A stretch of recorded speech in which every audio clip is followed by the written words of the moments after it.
All right. Hello, everyone. Let's head over to Collectively Rewilding.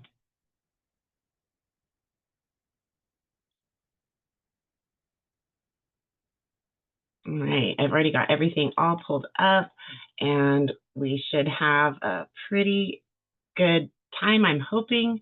I had tried to clear up some extra links that I didn't need, extra tabs that I had open, and it totally froze up my computer, so I had to restart it really quick right before class, and hopefully that will make it work out a lot better.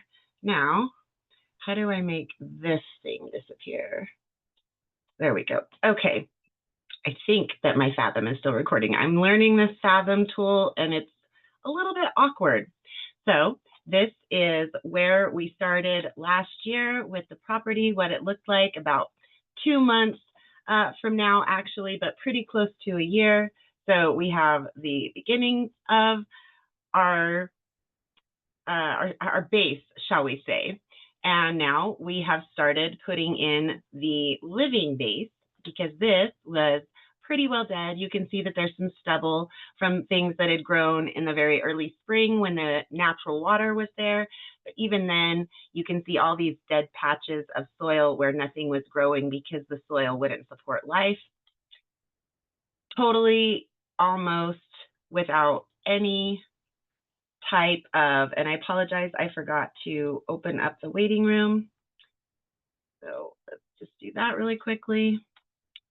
And we really didn't mind this dead patch of ground. It gave us that blank slate to work from.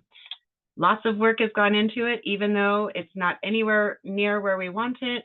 To get to this level took quite a bit of preparation, actually. I was surprised when I gathered up all of the photos that had to do with getting the backyard to where it's at now, getting ready to start the process of getting that soil ready to become an actual garden. And again, this is where we started. And our first steps were really to get those wood chips. That's what this is all about right here. Nothing good about the side yard at all at the point where we received the house. We were taking these pictures so that the getchipdrop.com tree service would be able to drop the chips when they were ready. Thank goodness we got that order a little bit more quickly than we are seeming to have luck around this time. The trees that we have to deal with, that's been something that we worried about from the very beginning. And one of the first things that I was able to do, get in and clean up these boxwood bushes. I don't know if I have any pictures specifically of the boxwood bushes up here. It wasn't one of my focuses. I did take a peek at them, of course, when we came to, oh, here we go.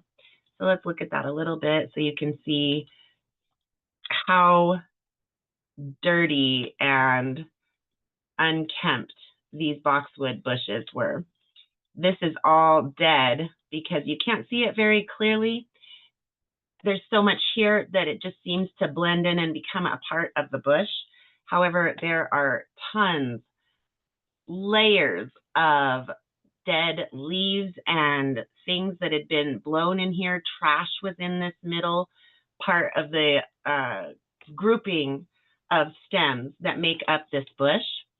And so we cleaned up all of these dead branches. They were never going to have life on them again. I went and researched, made sure we did it the way that it was recommended for these boxwood bushes, clipped all of this off here. And then I went in and cleaned up the area that was in the middle of this particular bush. The other was getting worse, but it had not nearly gotten to the level that this one had.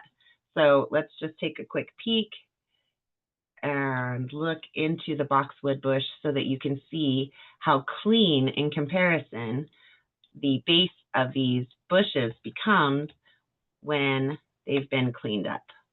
So now you can actually see the definition between each of these individual branches. Of course, we had trimmed all of the dead branches off by this point, and then I went in and cleaned up all of this detritus, just built up deadfall of the actual bush itself and things that had been blown into it over years of neglect. And this bush was in better shape. You can see that we didn't really need to trim anything off. It's definitely struggling. It's got patchy stems everywhere, but it was not nearly to the level that this bush was. And now, if you go back, you can see how well the bush is doing today. I think I got some pictures of that from Jay. Let me just check really quickly here, you guys, to see. And that's a kind of far away one. Yeah, it looks like that's going to be our best bet. So here,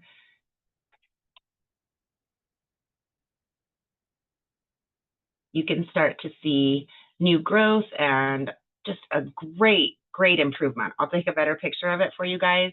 But you can see where it's fleshing out on this one especially, that it's already starting to begin the process of recovering. I'm guessing, especially with this bush here, that it'll probably take 2 years at least before it starts really having some shape throughout the whole dynamics of the plant, both sides, right? So that it's balanced out, and you'll see some growth again on what is really the left side of the plant, but that's where we're at with that one. It's been a big process to get each of these done, and that is just one of the steps that we took, of course, to beginning to this level. This is where we were here. We started with the seaweed wraps around this time, and I just did some more of that today out on the front lawn. We need to get it aerated. We're going to order a tool for that any moment, any day, as well as getting some compost onto it and some light wood chip mulching, but not the unmanicured drops that we get. Instead, it'll actually be the finest pine bark wood chip that's processed that we want to put on it, and just in sporadic patches with the compost lightly covering the whole thing. Our compost pile, we're going to just keep adding to it through the entire year, and somewhere right around the end of March, the beginning of April next year, we'll take all of that compost and spread it out over what will be the grass in the front yard. And then we'll take and we'll lightly mulch that just to help it keep the water retention and not be so exposed to the elements, so that as that grass is coming up, it will give so much more stability and structure with some loosening up through that aeration. We'll do the aeration now. We'll probably do it again in the fall, and then maybe do it in the spring. I need to look into it a little bit and make sure that that would be a positive amount. This soil is really compacted.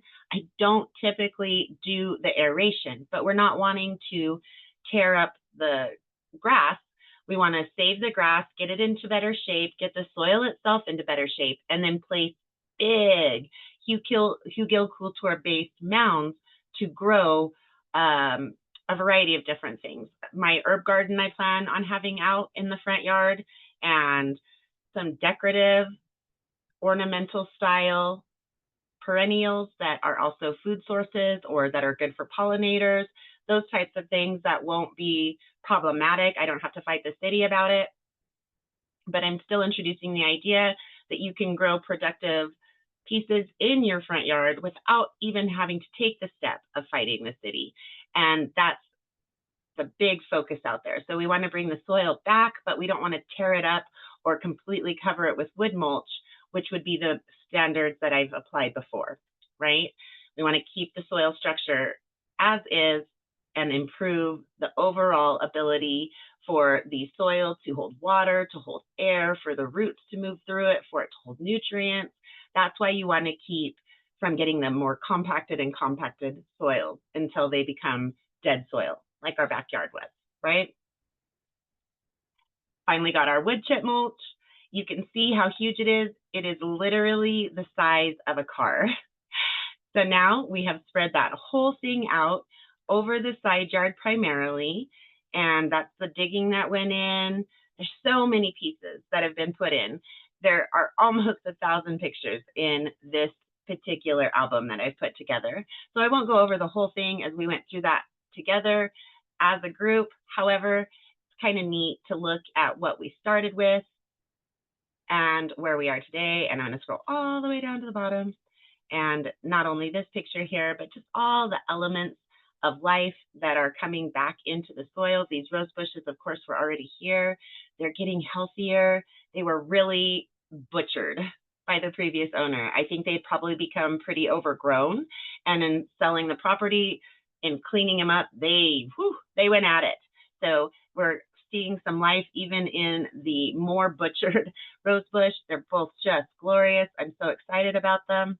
You see the mushrooms. I love seeing the mushrooms. As you see, it's not a problem. They're not infested here.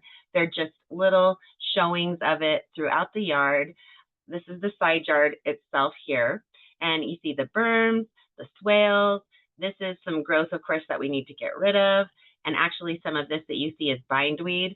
I haven't decided what I'm going to do with it this season. I may allow the bindweed to stay this season and then just get it out slowly over the next few years, because it really will help to keep the structure of the soil as well as the water retention, where I wasn't able to keep this far side that hasn't gotten the foxtails removed yet with a weed whacker.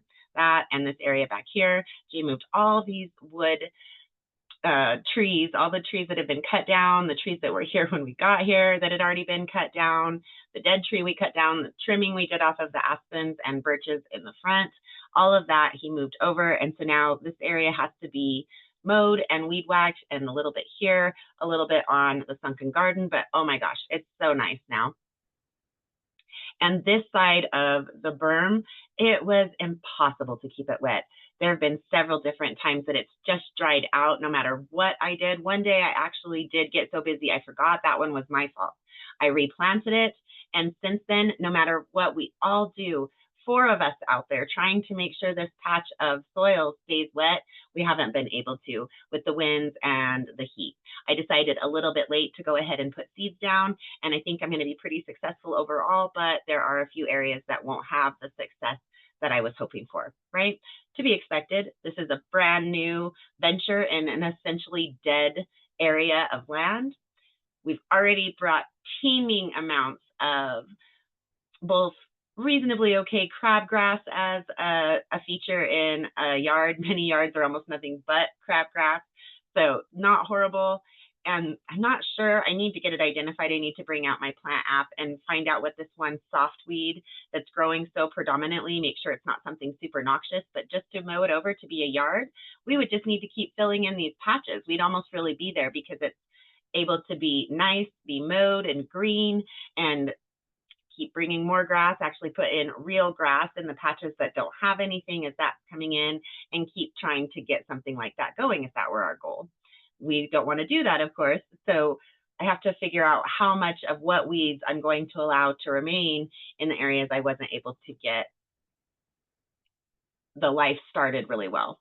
Also, we'll probably end up purchasing a limited amount of mulch to cover some of these areas judiciously. I don't really want to invest a lot in mulch where I don't have to, if I can just get some wood chips dropped for the majority of my purposes. However, this area, I don't want it to just continuously suck up the moisture that is going into the areas that do have plant life that we want to see continuing. All of those things are a part of getting something going in very depleted soil. Even the front yard, we're going to not only put the compost down to enrich the soil, we are using that seaweed wrap that we talked about last year. So we saw some of it just a moment ago that we put into the water, let it break down, just a sheet of seaweed wrap that's not roasted or salted. It's a raw seaweed wrap. And I've done 2 gallons or 2 watering size. I'm pretty sure it's about a gallon on the front yard already today. I was able to spread it out pretty well almost over the entire area. That's still looking pretty well dead or dormant for the year, even though we've been watering it now every 3 days pretty well, about 40 minutes since we only water it every 3 days. I give it a nice healthy dose and then I stop. My guess is that this lawn has been compacted for quite a while, struggling a bit, and then in order to make it look nice so that they could get it sold last year, they just watered the heck out of it for days on end. So it really depleted whatever nutrients were still left in the soil. So we have a little bit of a process to build that life back up while we're waiting until we put those mounds on. Maybe we'll put the mounds on before the process is completed. It's really rolling with it as we go. We have so many things going on that we're never exactly sure what the whole timing of everything will end up being. We just work at each little section as we go so that we don't become overwhelmed with all of the work that's here. So I was thinking about it between the wood chip mulch and what we've moved out of the huge dirt pile in the back. We've probably gotten somewhere around maybe an eighth of the overall moving that we need to do for the property, what's already here needing to be moved between the wood chip pile and that dirt mound.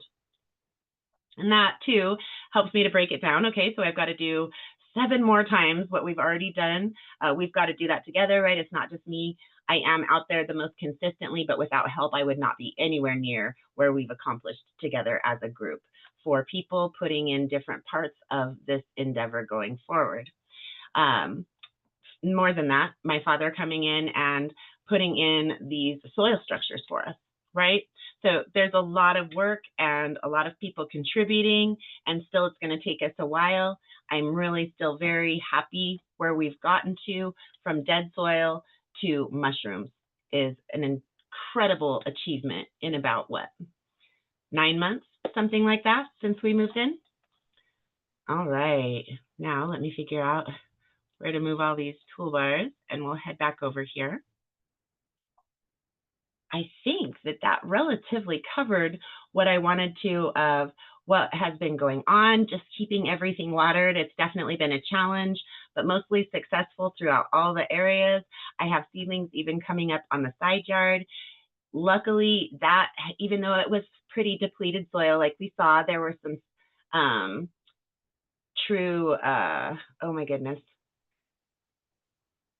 I can't think of the word I want, the nasty rolling weeds, tumbleweeds, there we go. I kept wanting to say sagebrush. It's definitely not sagebrush, it's tumbleweed. We had actual small tumbleweeds growing throughout the front portion of the side yard here, and the rest of it was dead soil. So we've spread out those wood chips really nice and thick over there to drown out as much of the weeds that were already there as we could, and begin to, we want to kind of level it out, not fully, but level it out with some soil and mulch, and put runner along to keep it as a raised bed, with an additional small berm along that side, so that the natural slope of the yard will all actually gather into that soil and into that berm. And then our next door neighbor, Bart, wants to go along with all of this process. He's pretty much given us carte blanche to add his yard into this whole endeavor. He likes to play around with things like railroads and things like that. So he's already planning all of his railroad paths that he's going to put in through the garden, maybe cut in through the gate between the 2 yards, so his railroad can come through the garden over here. He's such a cute character. He's definitely a character-filled individual. And so we'll mulch his property much the way that we did the side yard. We weren't able to quite do that in the backyard, and we didn't want to quite get as deep. We would have been able to use more than we got, though, definitely in the backyard. We probably could have used twice as much between the whole area as what we were able to get into the backyard. However, Bart's yard is in the same condition.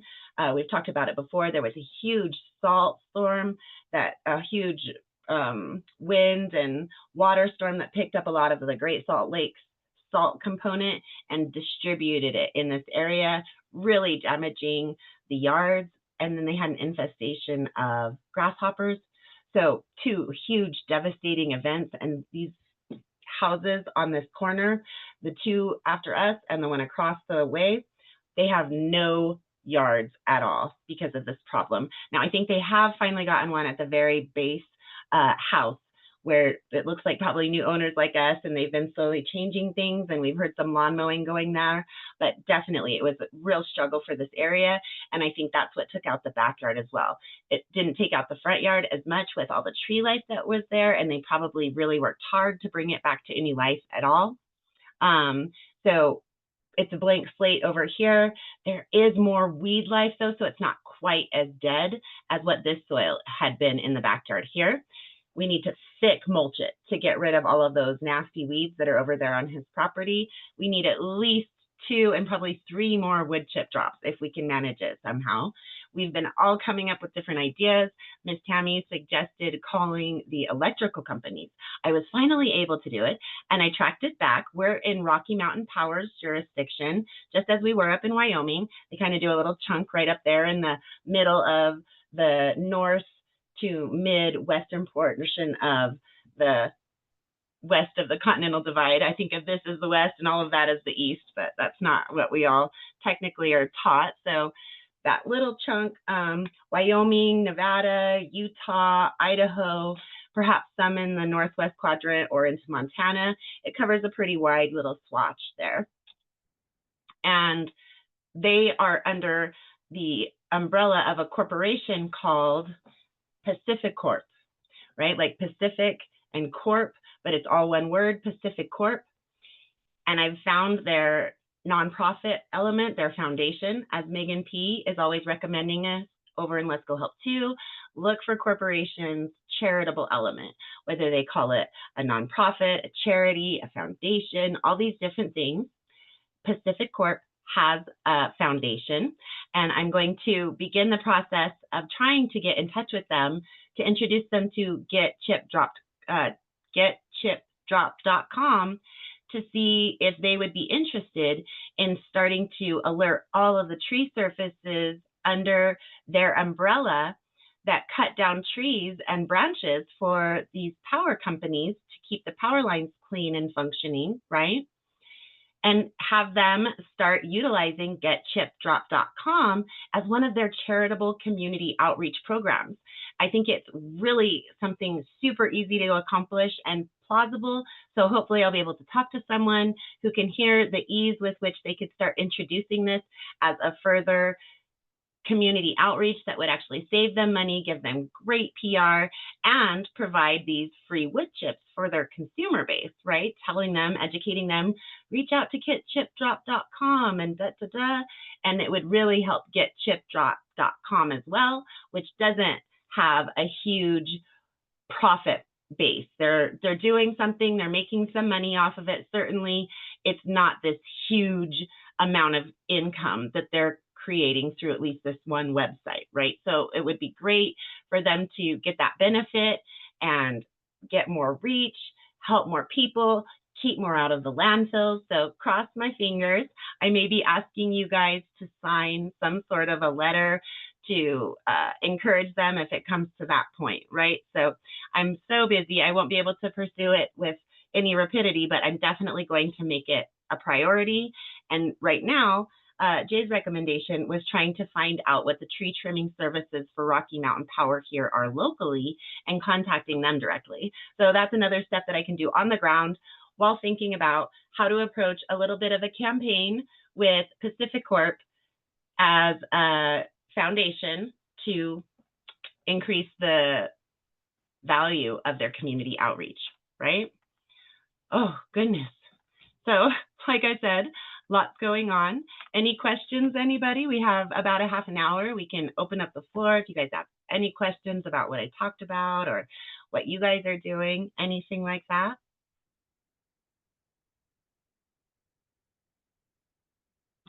Doesn't sound like anyone has any vocal questions they'd like to ask. Oh, please, Candace, go ahead. So if you're like specifically, are you like in that parts where you have like tumbleweeds where you put the chips at? Are you trying to grow grass or are you actually trying to grow anything? Not yet. That's a really good question. The side yard is going to be one of the last areas that we put any real attention in. We wanted to get the yucky weeds out. We wanted to get the soil started. That whole process of bringing better life as well as some life back to the back half at all. It was just dead and dried soil back there. So now that we've done a lot of the elimination of the weeds, there's some softer weeds that are growing that are being distributed down onto the wood chips. They're not coming up from the ground below, so it's less disgusting weeds. And not that tumbleweeds and all of these pieces don't have a place, but preferably not my side yard, right? So we've drowned out those weeds for the moment. They will continue to live down there. Always be aware of that though. So we're going to add another layer of this dirt mound back here. It's one of the ways we're going to get that spread out legitimately here on this little property, cover that entire stretch, and then hopefully we'll get a wood chip drop and we want to mulch it again. Now, be aware when you add so much torn up wood material, not the big logs like we talk about, or even smaller logs like we talk about with the Hugel Couture, but torn up wood chipped material, and you cover it with soil, as it decomposes under the soil, it's going to steal the nitrogen from that soil. So we're aware of that. We wanted to drown out the weeds, get the process started. We'll cover it with soil, then we're going to cover it with mulch again, one way or the other. We've got to get mulch on it again. And whether they drop some off or we buy some to cover it up. And then we want to blast it with wildflowers and clover, heavy clover, because that clover is going to add that nitrogen back into the soil as the decomposition in the middle layer there is stealing it. It'll get added right back in. Since we're not doing anything with that stretch for at least 2, maybe 3 years, it'll be working through that whole process over there, just looking pretty, being good for the soil, being good for the pollinators, and not providing us with a lot of worry about maintenance. Then, once that process is complete and we focus on it, we want to build an arbor over at least a good portion of it that'll have things like loofah, which is a sponge type thing that women use for various reasons, and maybe some men certainly. You might think it comes from, go ahead, I'm sorry. I got into lecturer mode. I apologize. You had a question, Ken. I said that the loofahs, that's for the shower with, right? Exactly, yes. You can get an actual sea sponge.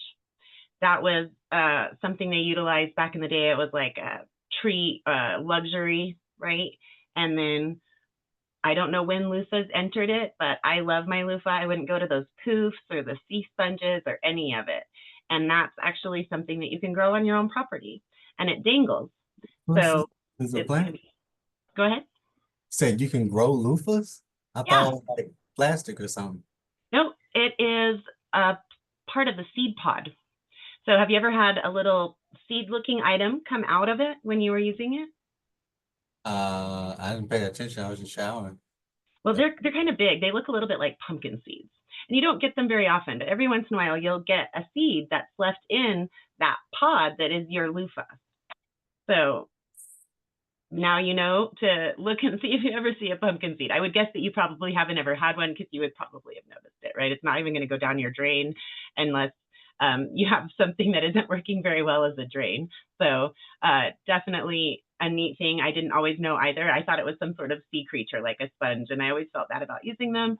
And then, I don't know, 10, 15 years ago, I found out, oh no, these are something you can grow, and they're really cool. They dangle that big seed pod filled with seeds, right? And then you have to get that seeds out and dry it to come up with what we consider a loofah. Oh, I really thought it was like plastic or something. Well, I hope you feel better now about using it, and maybe some interested in growing something, right? Would be fun to not have to buy. Not expensive there, but just kind of fun. And that's one of the things that I actually want to do to put out $1,000 worth of produce on this property, as we've all talked about. That's what Utah requires from the USDA producer grant and grant-like opportunities. I need to put $1,000, 3 years, that are recorded sales that I pay sales tax on and all that good stuff. Where that's applicable, I have to, that's my kind of, that's my hell over there, learning about all of that. So I'm actually working to get a mentor with SCORE that is specifically about setting that kind of thing up for a nonprofit.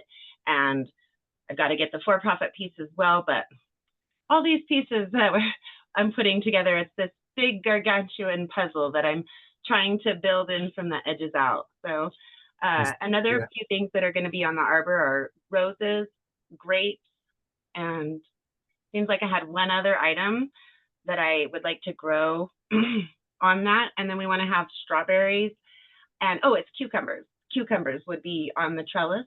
And that's what it really is, cucumbers as well. But maybe on a mini teepee looking frame, like we talked about when we were breaking down those different gardening plans, months and months ago, as we were all getting ready for the warming season. It hadn't quite reached there, somewhere maybe in February. They had a cucumber garden where they put a trellis that was like an elongated teepee or triangular shape, and that was for cucumbers. And we'd like to put that inside the arbor and then have strawberries under that, and then also green beans that are the pole style green beans, right? They don't form the bush, they vine, and they're red. They're green beans, yes, haricots verdes, but they are red in color. And that's all going to be a part of the arbor over there. All right, very cool. Sorry, I get excited about that area, even if it's 3 or more years out. I really do think the side yard is going to be a lot of fun when we get there. So, are there any other questions that you had, Candace, or anyone? I didn't mean to take over so fully. I just get so excited. Oh no, you good. I was just I was trying to propagate some roses because we have some thorny vines in the back, and they said one of the things I came across said it's best to, like, whenever you pull a weed up, to replace it with a plant that grows similar to it because it's already been, you know, grounded for that, like all the right mix of nitrogen and phosphorus and all that type of stuff for it to proliferate. But I don't Very think neat. our project went too well with the roses because I don't see. I have to check on it. I'm just not getting It's back. rough. And there are certain seasons that are easier, but you can do it any part of the year. I tried it and I did get them to root just a little bit. This was, I don't know, 3 years ago or so. And it was an intensely hot summer. It was the hottest summer we experienced here in Utah. And I couldn't almost keep anything alive, much less some poor little rose cuttings. So they all died out. But it's hard. I believe that I have some information on that for you. Let's head into sustainable organic soil regeneration, and we'll close this top unit that we're working in most of the time. I need to get that cleaned up. That's one of the things I imagine I'll work on with Miss Julia. And if you continue on down, you'll see the unit on roses. Love is like the wild rose. I do love roses. They're one of my absolute favorite plants all time from childhood on. This whole unit will help with any kind of rose things that you want to do. And here we go. Yes, how to grow rose cuttings in 10 easy steps. How to grow roses from cuttings in 10 easy steps. So let me tag you in this one right here. And you can come in and go about it again. There's no reason not to give it another try this year. You can try it all year long from what I've learned in my research. It was just some rose from a funeral I had went to. It was my grandmother. I'm sorry that you have suffered a recent loss to have been in that setting.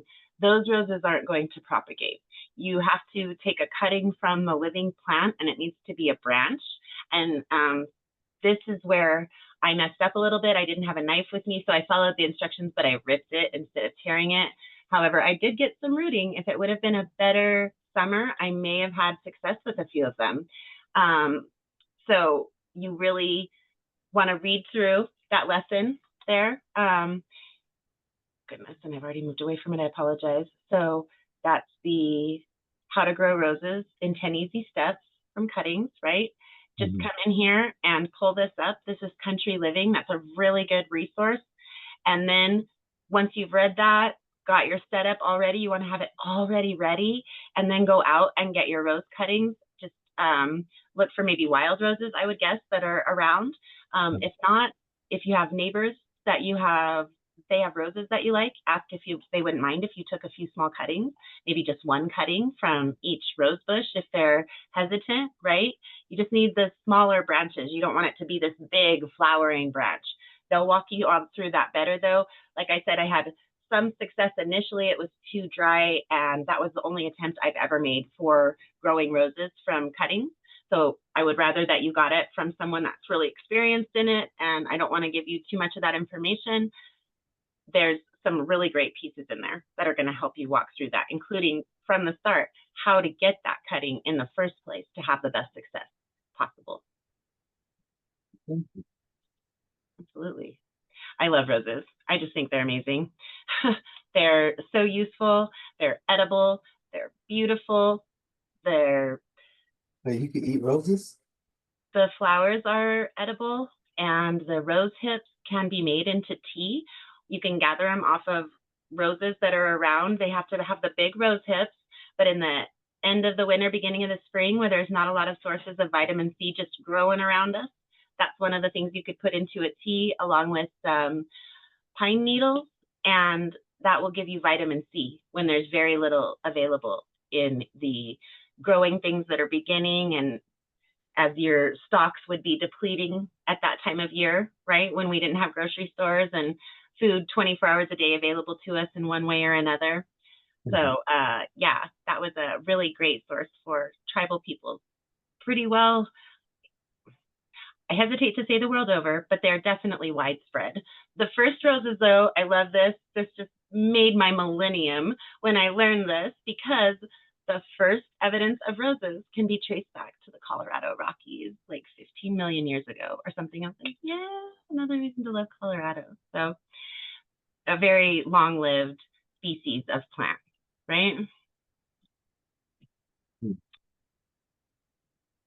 All right. Anything else that you're thinking of or wanted to ask about, Kendra?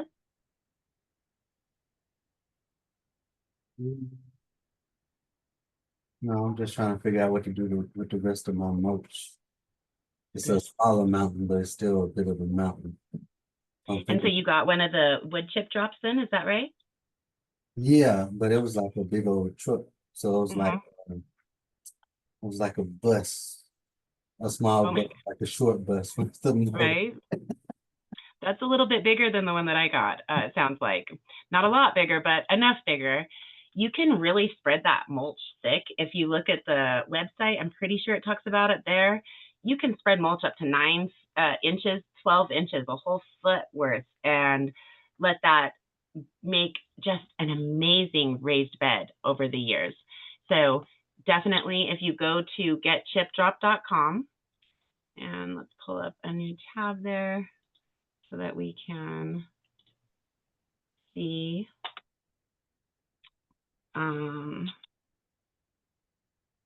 if it's in their literature. All right, how it works. I think it's a video. Yeah, it is.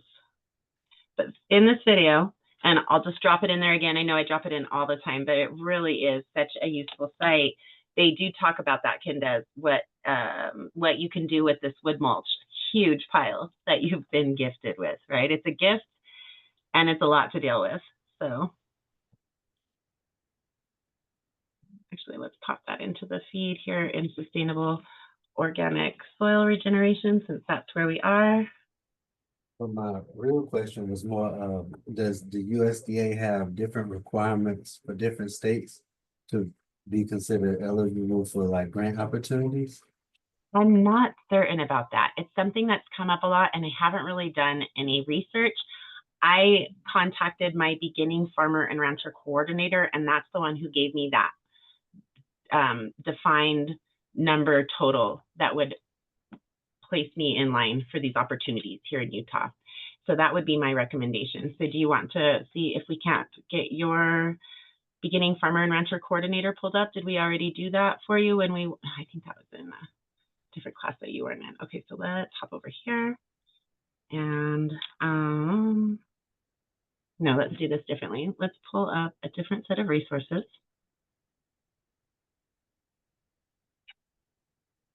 Where I actually want to be.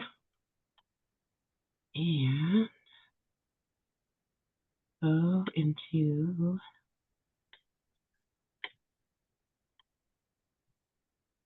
where do I have that? Darn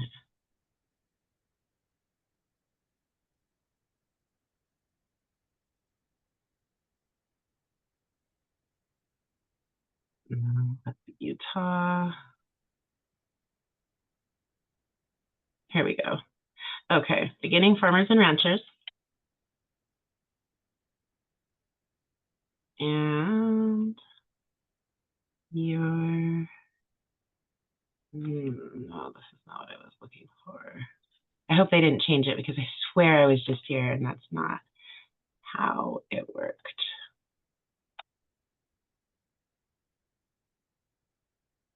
Oh, here we go. Okay. Click it. It's trying to hide a little bit under this toolbar. So let's move this over here, see if that works out better. And now, oh my goodness. Remind me again. I apologize. I almost say it again. Georgia. Okay. I was close. I was at least on the right side of the nation. All right, so we'll grab this. This is your beginning farmer and rancher coordinator. And so that is a great question for them. They should just have the answer for you. And if they don't, I would be certain that they should be able to easily get it for you. All right, and so let me actually tag you down here. I forgot to do that. Anybody can use the getwoodchip.com though, so kind of why I threw it out there for everybody to a degree. And this. Now, also, I'd like to walk you through getting your dashboard. You get a dashboard? You get a dashboard. Okay, let's try. Let's try this one.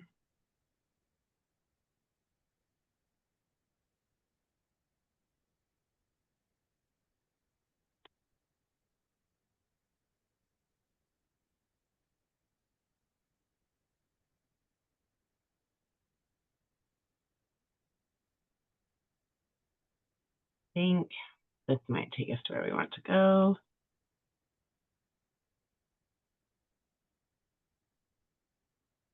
No, okay. And let's try. All right, this I think is what we're looking for.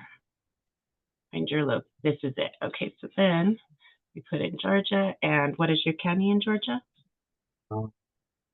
Clayton. Clayton. Clayton. Clayton. Mm-hmm. Oh, yeah. And then all we do is let's grab this so that everybody can do that.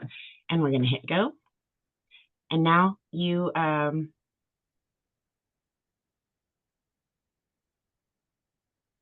whoa, that's what I thought. I did something really weird. Oh, no, this is even more detailed, I think. Yeah, this is even more detailed. But this is what you're really looking for. Your Farm Service Agency, Natural Resources Conservation Service, your Rural Development. And now you also have the beginning farmers and ranchers. So this is a great piece. And then let me actually go back one step. And this is also a little bit like a dashboard. It's all these different pieces.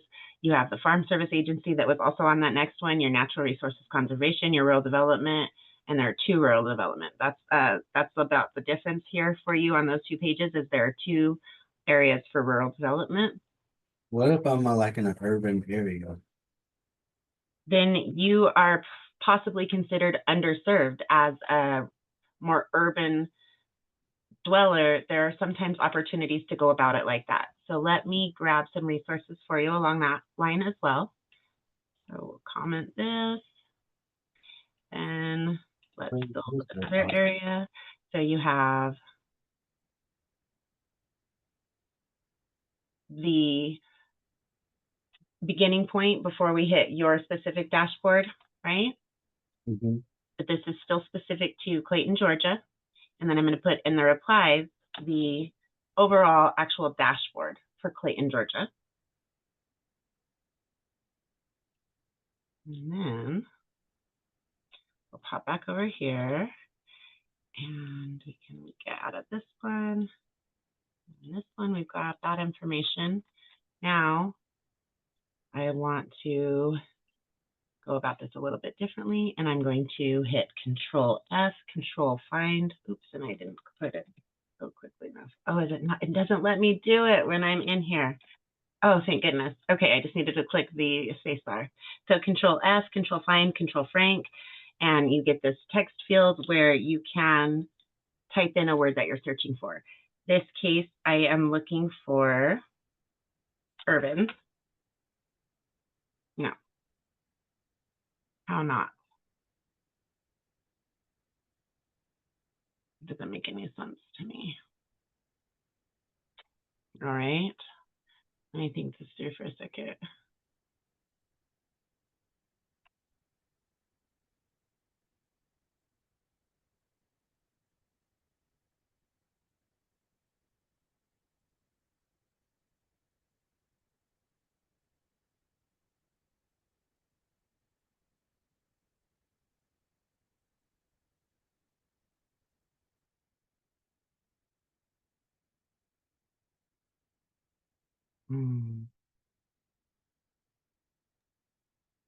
We had a whole bunch up.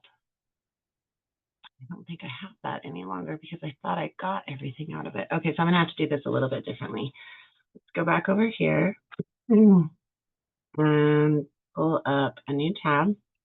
Oh, we have this one here. Okay, so USDA Urban Agriculture. And I'm sure that it's there somewhere, but this is where you want to start tearing apart urban agriculture and innovative production. There's great things to look through. Hopefully it's remained the same. This is an area I haven't looked through very much since the administration change. You still have urban agriculture and innovative production grants. So that's a good sign, right? Yeah. Definitely something to tear through. Where is this located? So under agricultural education and outreach. I'm not sure that it is as large as what it once was. Let's go back to our search here. We've got that one. Agriculture. Okay, what is the difference here?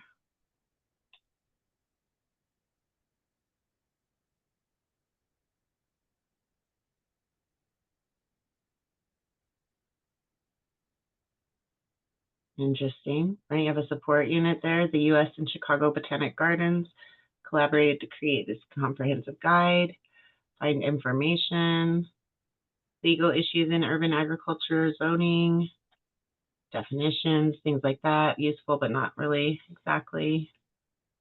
Oh.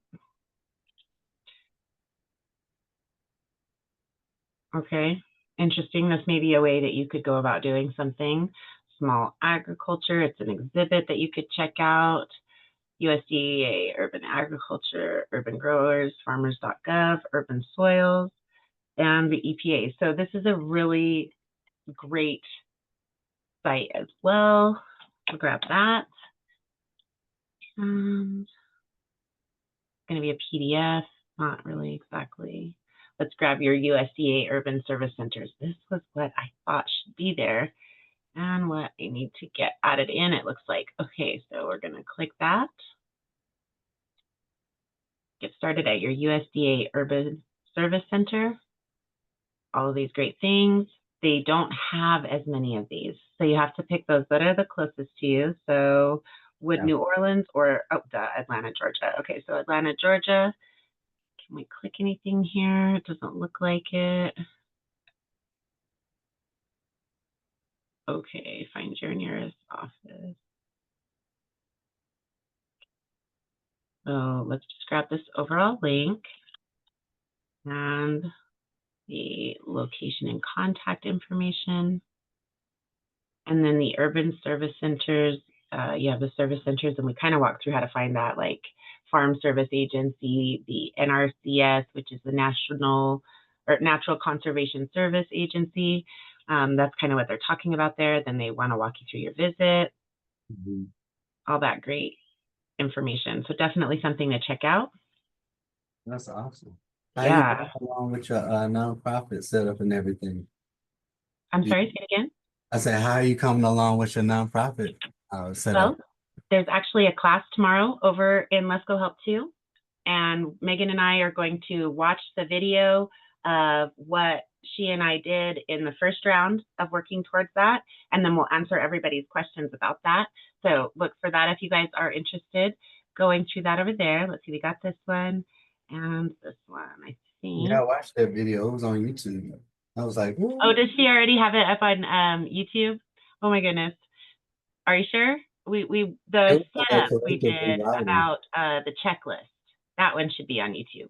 Yeah, the right? checklist. Okay. Phew. Yeah, there's another video that we've done that we actually started walking through the process of working those steps. And so we're going to share that tomorrow, and then we'll talk about it afterwards in the class tomorrow evening. No, tomorrow afternoon. It's tomorrow afternoon. We'll cover that before we leave class today. All right, so there is the first step of the series that we just walked through about the urban agriculture, right? Mm-hmm. And that one is this here. So let's delete that so we aren't getting lost. Then the nice little page there that you had all the different learning resources about it. I think there was some additional material there. There's so much that it's hard to take in.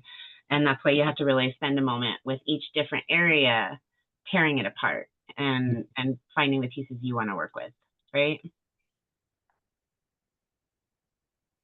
So this is where you find your service center. And then what was the final piece here? Back to locations. Bookmarking that post. Absolutely, right? And we do have how to save or bookmark built over here, so I should get used to adding that. And phew, it is there. I'm like, I swear I added it. All right. Throw that on there just in case for you or for anyone else to bookmark the post. And there you go. Lots of great pieces for you to work with. Definitely, Ken does. So that first one isn't so that you can get more wood chips, but just so that you could watch how they recommend using all of that large amount of wood chip that you received. That's awesome. Absolutely. Yeah. All right. It is pretty well time to shut it down tonight, guys. Let me just make sure there are no questions already in the chat. Oh, I hate when it does this. It stops working. All right. Excellent. Looks like everybody's just kind of saying hi and hanging out. So let's head over to the calendar really quickly. And our next class here in Collectively Rewilding will be Gardens and More, Thursday, June 5th at 7:30 p.m. Pacific, 8:30 p.m. Mountain, 9:30 p.m. Central, and 10:30 p.m. Eastern. And we also have this week starting I hope, okay, I'm going to try to set this up. We meant to work on this weekend and we didn't.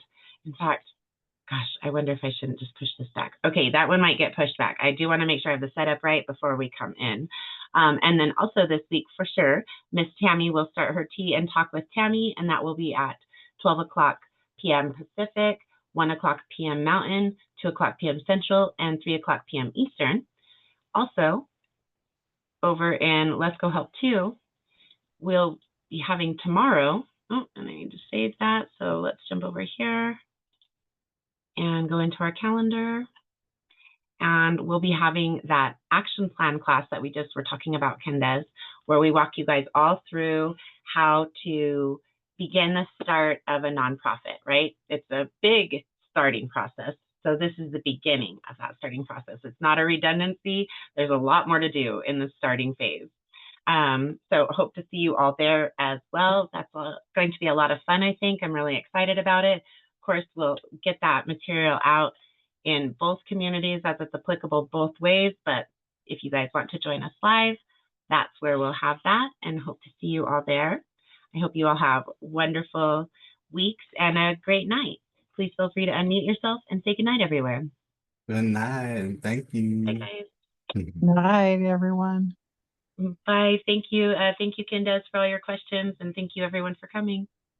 See you maybe tomorrow, maybe on Thursday. Bye, guys.